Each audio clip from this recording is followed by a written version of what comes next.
दोस्तों, आज की कहानी एक ऐसी औरत की है जिसके पति 5 साल के लिए बाहर काम के लिए चले गए थे। फिर लौटकर कभी नहीं आए और उस महिला को परिवार चलाने के लिए दर दर की ठोकर खाने के लिए मजबूर होना पड़ा। तो चलिए शुरू करते हैं आज की कहानी। कहानी शुरू करने से पहले अगर आपने चैनल को सब्सक्राइब नहीं किया तो चैनल को जरूर सब्सक्राइब कर लें। तो शुरू करते हैं आज की कहानी। मीना एक गरीब औरत जिसके पति एक चौकीदार 5 साल पहले घर से निकलकर लापता हो गए थे। मीना अपने बीमार पति और छोटी बेटी रिया का पेट पालने के लिए मजबूरन सेठ के घर काम करने लगी। सेठ मीना की सुंदरता पर मोहित था और उसने उसे अपनी इच्छा पूरी करने का प्रस्ताव दिया। बदले में वो उसे माला माल कर देगा। मीना सेठ की नीयत समझ चुकी थी और डर के मारे वो सेठ के घर से भाग आई। लेकिन मीना के पास पैसे नहीं थे और रिया भूख और बुखार से बेहाल थी। निराश और हार मान चुकी मीना भगवान के सामने रो पड़ी। तभी अचानक दरवाजे पर दस्तक हुई। मीना ने जब दरवाजा खोला तो उसके पैरों तले जमीन खिसक गई। मीना ने देखा दरवाजे पर एक अजनबी खड़ा था। वो एक लंबा चौड़ा अजीबोगरीब कपड़े पहने हुए आदमी था। उसके चेहरे पर कोई भाव नहीं था, बस उसकी आंखों में एक गहरा रहस्य छुपा था। अजनबी ने मीना को अंदर आने का इशारा किया। मीना डर और जिज्ञासा के बीच जूझ रही थी, लेकिन रिया की भूख और बुखार ने उसे अंदर जाने के लिए मजबूर कर दिया। अंदर कमरे में अजनबी ने मीना को एक थैली दी। थैली में सोने के सिक्के भरे थे। मीना अबाक रह गई। यह पैसा तुम्हारी बेटी के लिए है, अजनबी ने कहा। तुम्हें डरने की जरूरत नहीं है, मैं तुम्हारी मदद करने आया हूँ। मीना ने अजनबी से पूछा कि वो कौन है और वो उसकी मदद क्यों कर रहा है, लेकिन अजनबी ने कोई जवाब नहीं दिया। वो बस इतना ही बोला कि वो फिर आएगा और मीना को उसकी जरूरत है। अजनबी के जाने के बाद मीना ने सिक्कों को गिना। उनमें बहुत सारे पैसे थे, इतने कि मीना और रिया आराम से जीवन जी सकते थे। मीना को राहत मिली, लेकिन साथ ही उसके मन में कई सवाल भी उठ रहे थे। अजनबी कौन था और वह मुझे कैसे जानता था? मीना ने रिया को खाना खिलाया और उसे सुला दिया। फिर वो सोचने लगी कि वो अजनबी को कैसे ढूंढ सकती है। उसे अजनबी के बारे में कोई जानकारी नहीं थी, सिर्फ वो थैली और उसमें रखे सिक्के। मीना ने सोचा कि शायद सिक्कों में कोई सुराग छुपा हो। मीना ने सिक्कों को ध्यान से देखा। उन पर एक अजीबोगरीब चिन्ह बना हुआ था। मीना को ऐसा लगा कि उसने वो चिन्ह पहले कहीं देखा है। मीना ने सोचा कि शायद उसके पिता को इस चिन्ह के बारे में कुछ पता हो।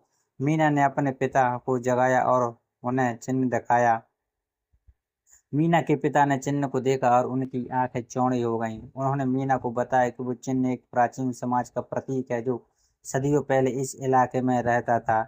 मीना के पिता ने आगे बताया कि उस समाज के पास अद्भुत शक्तियां थीं और वो कई रहस्यों को जानते थे। मीना के पिता ने बताया कि उस प्राचीन समाज के पास एक गुप्त स्थान था जहां वे अपनी शक्तियों का अभ्यास करते थे और अपने रहस्यों को छिपाते थे। मीना के पिता को यकीन था कि वह अजनबी उस गुप्त स्थान से आया होगा। उन्होंने मीना को उस स्थान को ढूंढने में मदद करने का वादा किया। अगले दिन मीना और उसके पिता गुप्त स्थान की तलाश में निकल पड़े। वे कई दिनों तक जंगलों और पहाड़ों में भटकने के बाद उन्हें एक गुफा मिली। गुफा के अंदर उन्होंने अजीबोगरीब चित्र और नक्शे देखे जो उन्हें गुप्त स्थान तक ले जा सकते थे। मीना और उसके पिता ने गुफा में मिले नक्शों का अध्ययन किया। उन्हें पता चला कि गुप्त स्थान एक पहाड़ की चोटी पर स्थित था जो घने जंगलों से घिरा हुआ था। अगले दिन वे पहाड़ की ओर निकल पड़े। यात्रा कठिन थी, लेकिन मीना और उसके पिता हार नहीं मानने वाले थे। कई दिनों की यात्रा के बाद वे आखिरकार पहाड़ की चोटी पर पहुंच ही गए। वहां उन्हें एक विशाल गुफा का द्वार मिला। मीना और उसके पिता ने सावधानी से गुफा में प्रवेश किया। गुफा के अंदर अंधेरा था, लेकिन मीना ने अपने पिता के दीपक की रोशनी में रास्ता ढूंढ लिया। जैसे जैसे वे आगे बढ़ते गए, उन्हें अजीबोगरीब आवाजें सुनाई देने लगी और अंधेरे में डरावनी छायाएं दिखाई देने लगी। मीना डर रही थी, लेकिन वो जानती थी कि उसे अपनी बेटी रिया के लिए आगे बढ़ना होगा। मीना और उसके पिता गुफा के अंदर चलेते जा रहे थे। उन्हें एक विशाल हॉल मिला जहाँ एक बूढ़ा आदमी बैठा था। बूढ़े आदमी ने मीना और उसके पिता को बताया कि वो उस गुप्त स्थान का रक्षक था। बूढ़े आदमी ने आगे बताया कि वह अजनबी उसका शिष्य था और वो मीना की मदद करने के लिए आया था। बूढ़े आदमी ने बताया कि अजनबी को मीना की मदद करने के लिए भेजा गया था क्योंकि मीना एक खास इंसान थी। मीना में कुछ ऐसी शक्तियां थी जिनके बारे में उसे खुद भी पता नहीं था। बूढ़े आदमी ने मीना को उसकी शक्तियों के बारे में बताया और उसे सिखाया कि उनका उपयोग कैसे करना है। मीना ने बूढ़े आदमी से अजनबी के बारे में पूछा। बूढ़े आदमी ने बताया कि अजनबी को एक खतरनाक दुश्मन से लड़ना पड़ा था और वो घायल हो गया था। मीना अजनबी को ढूंढने और उसकी मदद करने के लिए तैयार हो गई। बूढ़े आदमी ने मीना को एक ताबीज दिया और उसे बताया कि वो ताबीज उसे अजनबी तक ले जाएगी। मीना ने ताबीज पहना और अपनी यात्रा शुरू की। ताबीज उसे एक घने जंगल की ओर ले गया। जंगल में मीना को कई खतरे का सामना करना पड़ा। उसे जंगली जानवरों, डाकुओं और खतरनाक जालों से बचना पड़ा, लेकिन मीना हार नहीं मानने वाली थी। वो जानती थी कि उसे अजनबी को ढूंढना है। कई दिनों की यात्रा के बाद मीना आखिरकार एक छोटे से गांव में पहुंच गई। गांव के लोगों ने मीना को बताया कि उन्होंने अजनबी को एक गुफा में देखा था। मीना उस गुफा की ओर निकल पड़ी। गुफा अंधेरी और डरावनी थी, लेकिन मीना डरने वाली नहीं थी। गुफा के अंदर मीना को अजनबी मिला। वो बुरी तरह घायल था और बेहोश था।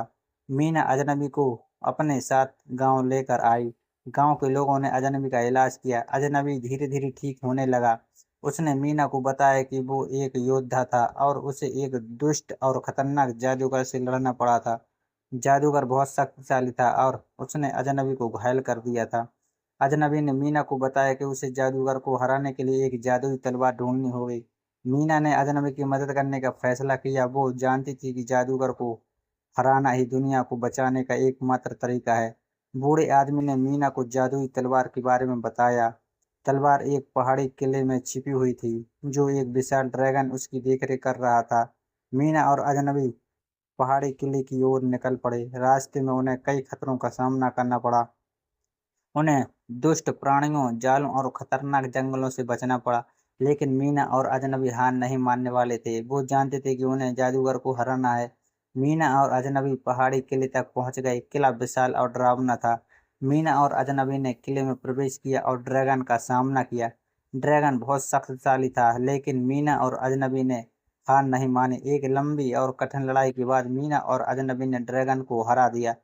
मीना और अजनबी को जादुई तलवार मिल गई। तलवार बहुत शक्तिशाली थी और उसमें एक अजीबोगरीब चमक थी। मीना और अजनबी जादूगर को हराने के लिए तैयार थे।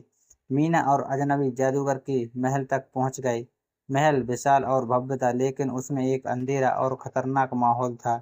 मीना और अजनबी ने महल में प्रवेश किया और जादूगर का सामना किया। जादूगर बहुत शक्तिशाली था और उसके पास कई जादुई शक्तियां थीं। मीना और अजनबी ने जादूगर से लड़ाई शुरू कर दी। लड़ाई लंबी और कठिन थी, लेकिन मीना और अजनबी ने हार नहीं मानी। मीना और अजनबी ने जादूगर से कड़ी लड़ाई लड़ी। जादूगर ने अपनी सारी शक्तियों का उपयोग उन पर किया, लेकिन मीना और अजनबी ने हार नहीं मानी। अंत में मीना ने जादुई तलवार का उपयोग करके जादूगर को हरा दिया। जादूगर पराजित हो गया और उसकी सारी शक्तियां खत्म हो गई। जादूगर के पराजित होने से दुनिया को बड़ी राहत मिली। दुष्ट जादू का प्रभाव टूट गया और लोग फिर से खुशी खुशी रहने लगे।